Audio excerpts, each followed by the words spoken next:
और बुलेटिन में बात करेंगे आज की सबसे बड़ी खबर की। खबर एलविश यादव से जुड़ी हुई। सांप और जहर तस्करी में पकड़े गए आरोपी राहुल यादव ने दावा किया कि वो एलविश यादव को अच्छे से जानता है। सूत्रों के मुताबिक राहुल यादव ने एलविश यादव से मुलाकात का दावा किया। ये बहुत बड़ी खबर है। एलविश यादव अपने आप को इस पूरे मामले से अलग कर रहे हैं। दूसरी तरफ राहुल, जो कि घटनास्थल से पकड़ा गया था, उस एनजीओ के ट्रैप के बाद राहुल को जो पकड़ा गया था, उस राहुल ने पहले भी एलविश यादव का नाम लिया। और अब जो जानकारी मिल रही है वो ये कि राहुल ने पूछताछ में बताया कि वो एलविश यादव को जानता है। आरोपी राहुल यादव का सनसनीखेज दावा, एलविश से मुलाकात का दावा राहुल ने किया है। ये सूत्र बता रहे हैं। बड़ी खबर आपको बता रहे हैं। राहुल की मुलाकात के मायने क्या है एलविश यादव से? क्या वाकई में सांपों को लेकर बात हुई थी? क्या विश पार्टी को लेकर दोनों के बीच में कोई डीलिंग हुई थी? ये तमाम ऐसे सवाल हैं जिसको लेकर पुलिस अब आगे की तफ्तीश करेगी। और अगर राहुल यादव से मुलाकात हुई है तो हो सकता है कि जल्दी आमने सामने बैठाकर एलविश यादव और राहुल यादव की पूछताछ की जाए। हो सकता है क्रॉस क्वेश्चनिंग की जाए। ये बड़ा अपडेट इस मामले में। एलविश यादव से मुलाकात का दावा राहुल की ओर से एक बार फिर किया गया। ये सूत्रों के हवाले से बड़ी खबर है। अब आपको इस वक्त की दूसरी बड़ी खबर बताने जा रहे हैं। खबर यह है कि राहुल यादव ने एक और सनसनीखेज दावा किया। दावा यह कि वो एलविश यादव के कहने पर सांप लाता है। ये बहुत बड़ी बात है। जहां राहुल यादव के जो सवाल उनसे पूछे जा रहे हैं उसके जवाब में ये बात उसने कबूली है। जो सूत्र बता रहे हैं कि एलविश यादव के कहने पर वो सांप लेकर आता था। सूत्रों के मुताबिक एलविश यादव के कहने पर राहुल यादव पहले भी नोएडा के एक स्टूडियो में सांप लेकर आया था और एलविश ने सांप के साथ शूटिंग की। ऐसे में अब एलविश यादव की मुश्किलें बढ़ सकती हैं, क्योंकि एलविश अब तक खुद को इस केस से पाक साफ बताता रहा है, लेकिन आरोपी राहुल यादव कुछ और कहानी बता रहा है। ऐसे में कम से कम इनके दोनों के रिश्ते एस्टैब्लिश करने की कोशिश पुलिस जरूर करे। देखिए, दो बड़ी खबरें हमने आपको बताई। पहली खबर, राहुल ने इस बात को स्वीकार किया पुलिस के आगे कि वो एलविश यादव को जानता था, मुलाकात हुई थी। और दूसरा बड़ा दावा ये कि एक स्टूडियो में एलविश यादव के लिए राहुल सांप लेकर गया था। हमारे साथ दो हमारे सहयोगी जुड़ गए ज्यादा जानकारी के साथ। अनुज मिश्रा हमारे साथ जुड़ गए और इसके साथ साथ राकेश त्रिवेदी हमारे साथ जुड़ गए। पहले मैं अनुज, आप ही का रुख करता हूं। ये दो बड़े खुलासे एलविश यादव की मुश्किलें बढ़ाने वाले हैं, क्या जानकारी? जी बिल्कुल, जिस तरीके से राहुल से पूछताछ में ये पता चला कि एलविश यादव के कहने पर वो सांपों को लेकर आया था और नोएडा के एक स्टूडियो में बाकायदा सांपों को लेकर शूट भी किया गया था। इतना ही नहीं, उसने साफ तौर पे ये बताया कि वो एलविश यादव को जानता है, उससे मिल चुका है। जिस तरीके से एलविश यादव लगातार इनकार कर रहे थे ये बात, वो कह रहे थे कि उनका राहुल से कोई कनेक्शन नहीं, वो राहुल को नहीं जानते हैं। ऐसे में कहीं न कहीं अब राहुल का ये बयान जो है वो एलविश यादव के लिए मुश्किलें खड़ा कर सकता है। इतना ही नहीं, सूत्रों की माने तो पूछताछ में राहुल ने कुछ और जगहों के बारे में बताया है, जिसमें से फैजलपुरिया जो गांव है वहां पर भी वो सांपों को ले गया था, ऐसा उसने बताया है। गुरुग्राम में भी उसने एक लोकेशन के बारे में बताया है जहां पर वो सांपों को ले जाने की बात उसने कही है। हालांकि ये तमाम चीजें जो है, पुलिस का ये कहना है कि अभी इसकी तस्दीक की जा रही है, अभी उसके बयानों को वेरीफाई किया जा रहा है। लेकिन निश्चित तौर पर अब जब एलविश यादव और राहुल का आमना सामना कराएगा तो सही मायने में कौन सही बोल रहा है, कौन झूठ बोल रहा है, वो अपने आप क्लियर हो जाएगा। लेकिन ठीक है, जिस तरीके से एलविश यादव बने रहिए, एक बार फिर से आपका रुख करें। एक बड़ी खबर अपने दर्शकों को बता रहे हैं। सांप और जहर तस्करी पर राहुल यादव ने एक और बड़ा खुलासा किया है। सूत्र बता रहे हैं उत्तर प्रदेश और राजस्थान से सांप लेकर आते थे आरोप। इतना नहीं, राहुल यादव ने पैसे लेकर सांप के प्रोग्राम करवाने की बात को भी कबूल किया है। जानकारी के मुताबिक राहुल यादव ये बात अच्छे से जानता था कि सांप का प्रोग्राम या उसके जहर की तस्करी अवैध है। इसके बावजूद वो सांपों के प्रोग्राम करवाता था। तो ये तीसरा बड़ा खुलासा जो सूत्रों के हवाले से सामने आ रहा है।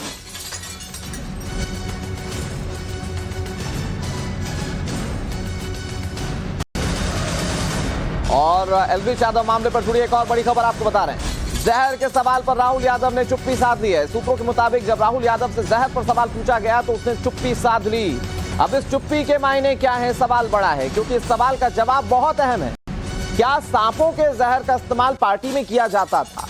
ये सबसे इंपॉर्टेंट क्वेश्चन है और इसी सवाल के जवाब को ढूंढने की कोशिश पुलिस करेगी। इसका जवाब मिलेगा तो शायद बहुत सारी कड़ियां खुलकर सामने आ जाएं।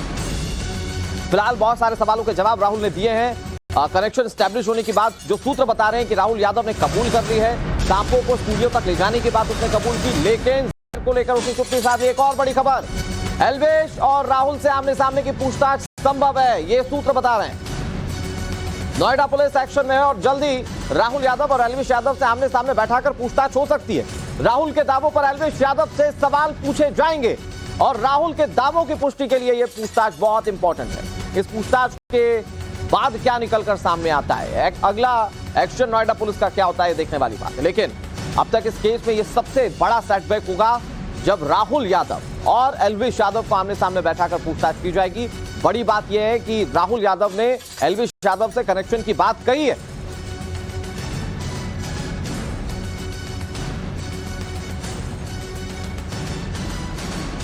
इधर एल्विश यादव और राहुल से आमने सामने बैठाकर किस तरह से तीखे सवाल हो सकते हैं, अब वो आपके सामने रखते हैं। देखिए, सवाल जो होंगे वो बहुत पॉइंटेड होंगे और वो पहले के जो जवाब होंगे उसके आधार पर पूछे जाएंगे। तो सवाल नंबर 1 जानिए। सवाल नंबर 1, क्या आप एक दूसरे को जानते हैं? इस सवाल का जवाब एल्विश यादव की ओर से सामने आना जरूरी है क्योंकि राहुल तो कबूल कर चुका है। पहली मुलाकात कब और कैसे हुई थी, ये दूसरा बड़ा सवाल है जिसका जवाब लेने की कोशिश की जाएगी। अगला सवाल, क्या नोएडा में पहले भी सांप लेकर आए थे? क्या इस तरह की पार्टी में राहुल एल्विश के कहने पर सांप लेकर गया था क्या? इसका जवाब लेने की कोशिश होगी। एल्विश के कहने पर सांपों का क्या अरेंजमेंट किया गया, यह बहुत बड़ा सवाल है क्योंकि जो सूत्र बता रहे, राहुल ने पूछताछ में इस बात को कबूला कि नोएडा के एक स्टूडियो में एल्विश के कहने पर वो सांप लेकर गया था। सांप और जहर तस्करी से क्या इसका लिंक है? क्या सांपों के जहर का इस्तेमाल नशाखोरी के लिए किया जाता है? ये तमाम वो सवाल हैं जिसके जवाब पुलिस ढूंढने की कोशिश करेगी और जब दोनों आमने सामने होंगे राहुल और एल्विश, तो शायद इसके जवाब और पुख्ता मिल पाए। हमारे साथ हमारे सहयोगी जुड़े हुए हैं। अनुज, बहुत जल्दी से इस पर जानकारी दीजिए, ये कब मुमकिन है कि एल्विश और राहुल दोनों आमने सामने बैठे, क्योंकि उन दोनों का आमने सामने बैठना, सवालों के जवाब देना शायद इस केस पर से बहुत सारे प्रश्न को हटा देगा। जी बिल्कुल, और यही वजह है कि नोएडा पुलिस ने जब नोटिस सर्व किया और साफ तौर पर एल्विश यादव से कहा गया कि वो जल्द से जल्द पुलिस के सामने पेश हों और अपने स्टेटमेंट दर्ज कराएं। पहले राउंड की पूछताछ के बाद जब दूसरे राउंड की पूछताछ के लिए एल्विश यादव को नोटिस सर्व किया गया तो निश्चित तौर पर उन्होंने बीमारी का हवाला दिया। बहरहाल नोएडा पुलिस का ये साफ तौर पे कहना है कि वो इंतजार कर रही है, वो एल्विश यादव का आने का इंतजार कर रही है ताकि एल्विश यादव आए और फिर राहुल के सामने उनको बैठाकर पूछताछ की जाए और सच पता लगाने की कवायद की जाए। लेकिन आज देखने वाली बात यह होगी कि एल्विश यादव पुलिस के सामने पहुंचते हैं या नहीं पहुंचते हैं। इस बाबत भी जो नोएडा पुलिस है वो लीगल ओपिनियन ले रही है। जाहिर तौर पर जिस तरीके से राहुल ने एल्विश यादव का नाम लिया है ये अपने आप में बड़ी बात है और इसी को लेकर इन्वेस्टिगेशन की दिशा को अब कहीं न कहीं नोएडा पुलिस जो है वो तेज कर रही है और जिन जगहों के बारे में राहुल ने बताया है उन जगहों के बारे में भी जानकारी इकट्ठा की जा रही है और ये पता लगाया जा सकेगी। और देश के सामने जो सवाल हैं उन सवालों के जवाब मिलना बहुत जरूरी है। एल्विश मामले को लेकर एक और बड़ी खबर अपने दर्शकों को बता देते हैं। एक्ट्रेस राया लबीब एल्विश पर निशाना साध, पुलिस से भागने की वजह साफ है। लबीब ये बात कह रही है एल्विश और स्नेक वेनम का कनेक्शन है। लबीब अपनी ओर से तमाम दावे कर रही है, एल्विश को सजा मिलनी चाहिए। राया लबीब ने ये बात कही। मनीषा रानी को इस केस के बारे में पता है। लबीब का ये एक और बड़ा दावा है, सुनिए वो क्या कह रही है।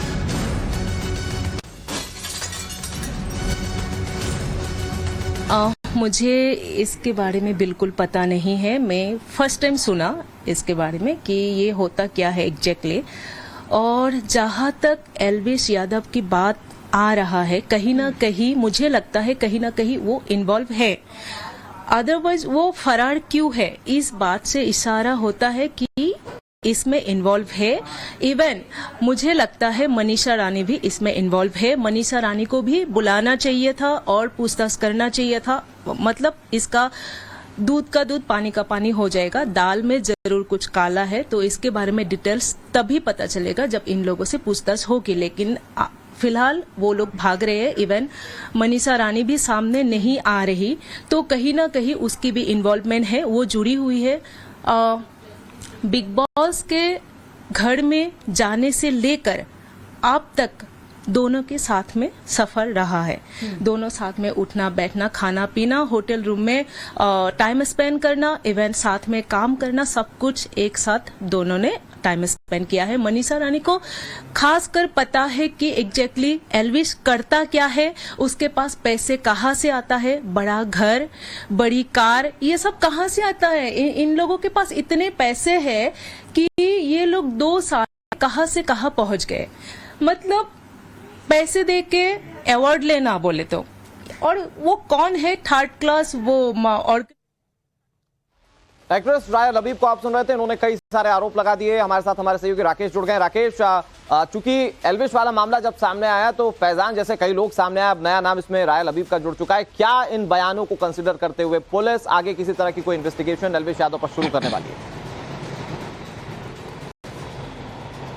जी निश्चित तौर पे देखिए, एक के बाद एक नए नए चेहरे जो सामने आ गए हैं, नए नए आरोप जो है सामने आ गए। पहले फैजान अंसारी ने आरोप लगाया, उसके बाद में एक हैकर ने आकर के फेक फॉलोअर्स का आरोप लगाया। अब राया लबीब जो है वो भी सामने आके कहीं ना कहीं मनीषा रानी और एल्विश यादव की तरफ कुछ जानकारी का खुलासा करते हुए आरोप लगाते हुए दिखाई दे गई। वहीं सूत्रों से जो जानकारी मिल गई है, फैजान अंसारी ने जो मीरा भाईंदर पुलिस ने जो शिकायत दर्ज की थी, पुलिस ने उसकी प्राथमिक जांच जो है वो शुरू कर दी है। वो उनके दावों को वेरीफाई कर रही है कि जो दावे जो आरोप फैजान अंसारी लगाए हैं उसमें कितना दम है, और उस प्राथमिक जांच के आधार पे पुलिस के आगे की जो रणनीति है वो तय होगी कि क्या इसमें एल्विश के खिलाफ कोई मामला दर्ज किया जाए या नहीं दर्ज किया जाए। ऐसे में वो पहले फैजान अंसारी जो कंप्लेनेंट है उनका बयान दर्ज करना चाहती है, उसके बाद में जो दूसरे जो इस मामले में गवाह होंगे उनका बयान दर्ज करने के बाद वो कुछ पुख्ता सबूत जमा करना चाहती है, और पुख्ता सबूत के आधार पर एल्विश के खिलाफ मामला दर्ज हो सकता है। लेकिन अगर मामला दर्ज होता है तो ये मामला सिर्फ वाइल्ड लाइफ एक्ट का नहीं होगा, ये मामला जो है ये एनडीपीएस एक्ट के तहत भी हो सकता है, और एनडीपीएस एक्ट के तहत अगर ये मामला दर्ज होता है तो इसमें एल्विश की मुश्किलें